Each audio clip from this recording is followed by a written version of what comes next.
A new player has entered India's backyard, and it's not China. Turkey, thousands of miles away, is quietly building a military empire right at India's doorstep. From Pakistan to Bangladesh, Ankara is spreading its wings across South Asia with a strategic playbook that's part Neo-Ottoman ambition, part Islamic solidarity, and entirely calculated.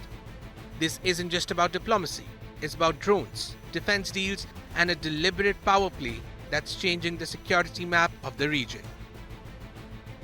Turkey's relationship with Pakistan isn't new, but under President Erdogan, it's gone from friendship to full-blown military alliance.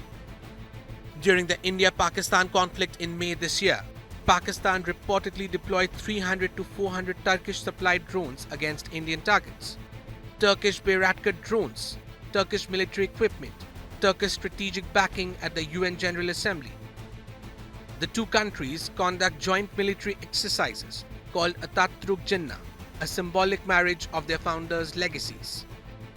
But symbolism has turned into substance, and now Turkey's influence is spreading east. Enter Bangladesh. After Sheikh Hasina's ouster in August last year, the Muhammad Yunus-led interim government rolled out the red carpet for Ankara.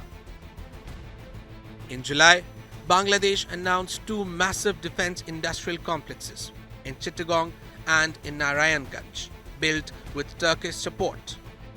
But the real bombshell, a landmark defense deal in its final stage that will give Bangladesh the SIPER long-range air defense system and co-production rights for Turkish combat drones.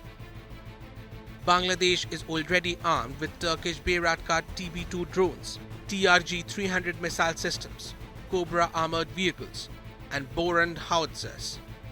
This new deal will create Bangladesh's first integrated air defense network. For Dhaka, is strategic diversification. For Turkey, it's a checkmate move in South Asia. But Turkey's influence isn't just military, it's ideological. Erdogan has positioned himself as the champion of Muslim causes worldwide. On the Rohingya crisis, Turkey has been louder than most Muslim nations.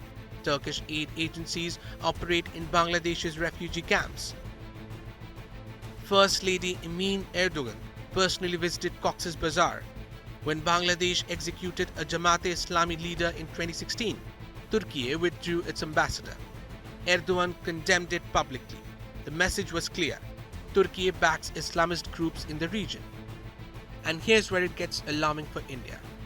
After the regime change in Bangladesh, an Islamist group called Sultanat-e-Bangla, allegedly backed by the Turkish Youth Federation, circulated a map of Greater Bangladesh that swallowed West Bengal and the entire northeast. Dhaka stayed silent. So what's driving Turkey's push into South Asia? Erdogan's new Ottoman foreign policy.